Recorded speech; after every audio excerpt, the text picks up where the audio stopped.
So a few years ago, TC, our managing editor, built a gaming desktop, but it's kind of out of date and it's definitely not going to hold up for Battlefield 5. So let's build a new one. You can build a gaming desktop for around $1,000, but I want to go all out, so I spent around $2,000. PC like this is going to be able to play most games at ultra settings. So what do you need to build a desktop? Well, of course, first you need a table.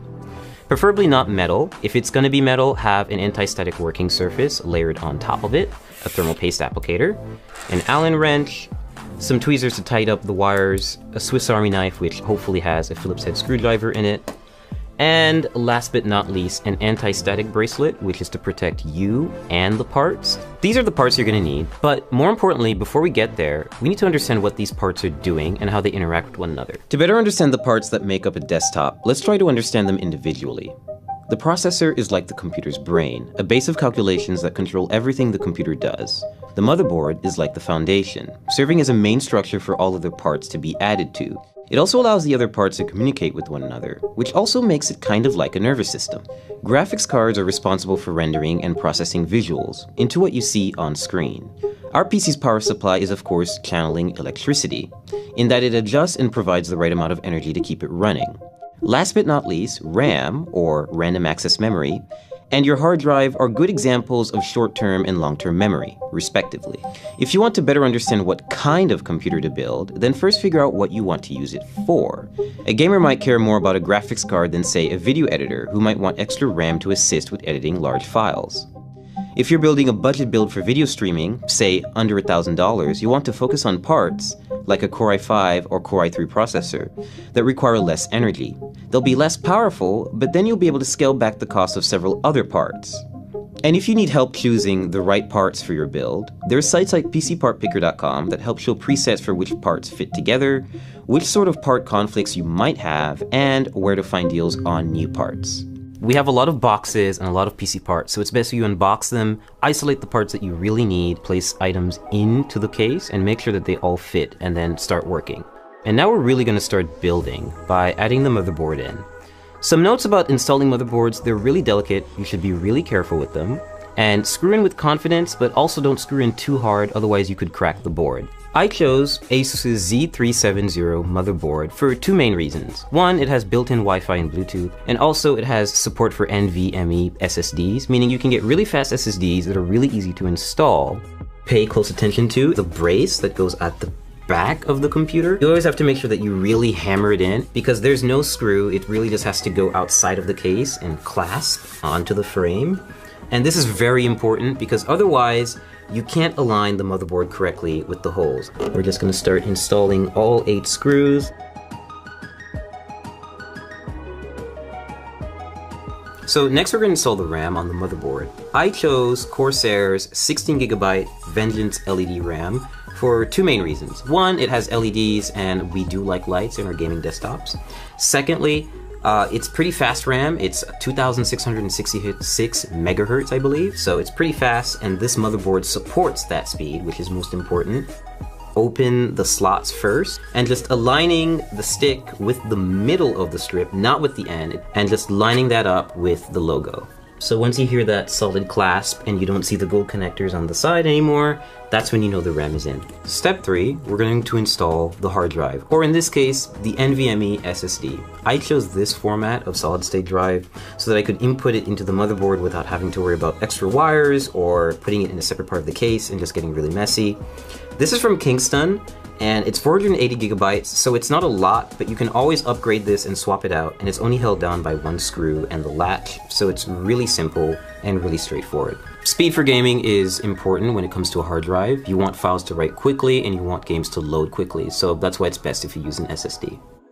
Okay, so step 4, we're going to install the graphics card. I chose PNY's GTX 1080, which is overclocked, and so it's a pretty easy installation. You're just going to find the gold connectors, and you're going to line this bracket with the back end bracket of your PC case. Now, which lane you choose depends entirely on what other parts you're going to put in the system. I'm just going to pick the top one because the SSD is at the bottom and I don't want to cover it. I just think it looks nice. Click down. Take your remaining brackets and just put them in the spots that you haven't used. You don't have to screw these in. They get bolted down by the back-end bracket. And your GPU is installed. Power supply time. I chose Corsair's 850 watt power supply because I need enough headroom for ray tracing GPUs when they come out, and I don't want to have to upgrade it again. So all you have to do is take the brick and make sure that you align it with these little insulating pads so the power supply doesn't short circuit and come into contact with the rest of the system. So just take it in, slide it in nice and easy until you have a snug fit, and then shift it to the back and make sure it's right up against the frame. Now you just take the required screws and you tighten and screw in. So next step, we're going to install the CPU cooler. In this case, it's going to go on the top end of the case, and we're just going to have the hose hang out for a little while until we install the processor, which is going to come a little later.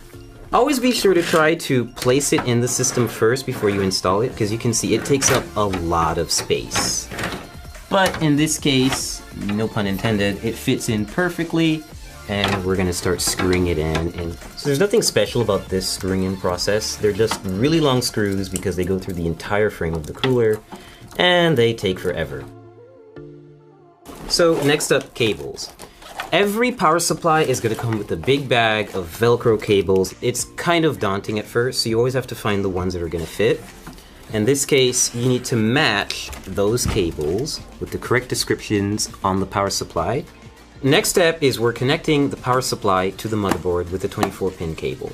We're just matching that cable from the motherboard, threading it through the back, and attaching the 24-pin header to the power supply so that we can have one of the connections complete. The next few additions will be for the GPU, for any specific ports that the case has, for any lighting that the case has, the CPU cooler, anything else really. We're installing the CPU, the heart of the computer or the brain, depending on how you look at it. So to do this, we're just going to remove the plastic covering that they put on the motherboard. We're just going to take this little plastic part out. We'll just toss that out of here.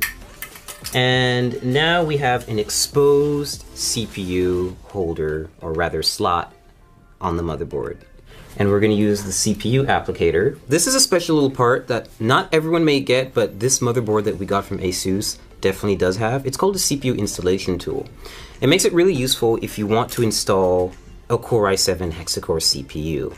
Yeah, we've got one, and it's an 8th generation chip, and it's ready to go, and it supports overclocking. So what having this little installer does for you is it's basically a brace that you can apply right to the CPU and light it up with the triangles that you'll see on the bottom left corners. And this will make it easier for us to apply it to the motherboard and then apply thermal paste and then apply a CPU cooler on top. And we're just going to carefully lean it down into the system and make sure that everything lines up, and we're going to clasp down on it and we'll be good to go. So we're about to apply thermal paste to the CPU. Every CPU cooler actually comes with a bit of thermal paste already neatly applied in a circle around it, but it's usually not enough. It's good, essentially PC building practice to have a little bit extra and layer it on top of the CPU. The final portion is to add the CPU cooler to the top end of the processor. So you're gonna see that there are 4 brackets, or rather like screws in here with brackets and holders right here. And they're going to keep the cooler raised off the processor, but it's also gonna be close enough to actually physically come in contact with it, like basically keep it cool. Take thumb screws like this and just screw them on. So now that our internals are done, we're gonna put all the panels back on, which is the top glass, side glass, front glass, and of course the back panel where all of this fun stuff is happening.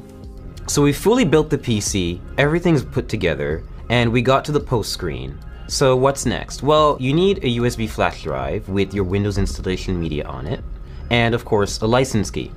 So I plugged that up, installed Windows in a couple of minutes, installed a bunch of drivers, and now we have a fully functioning gaming PC ready to run some games. Right now I've got Arma 3 running at maximum settings, native resolution, which is 1080p HD, and it's running pretty smoothly. Like, I'm averaging 70 and 80 FPS, and this is normally like a very intensive game to run, and it's still doing a pretty good job. So right now I'm playing League of Legends. It's one of my favorite games. I'm actually playing against a bot, and I'm distracted, so I'm not actually doing so well. But otherwise, like, this is pretty much what you would see me do on a gaming computer. Test stuff out, and hopefully have really high frame rates like I am right now. I'm averaging 120 FPS, and that's only because I've actually locked the game to that frame rate, because I can get around 300 FPS playing League on maximum settings, which is a little bit absurd, and you don't really need that, so I've locked it. Building a gaming desktop has been a great experience. I'm able to max out a lot of my favorite titles, and I'll be able to play a lot of upcoming titles like Battlefield 5 and Cyberpunk 2077 without worrying too much about the parts I have. When ray tracing GPUs come out, for example, I'll be able to upgrade without having to buy a completely new system, and if I have a problem down the line, I can always just swap out a part and have it serviced rather than losing my whole computer. And of course now we also have a computer to test and benchmark games here at The Verge.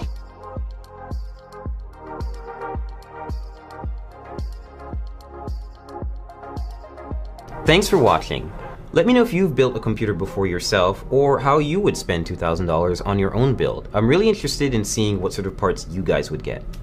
And don't forget to like this video and subscribe to The Verge if you haven't already.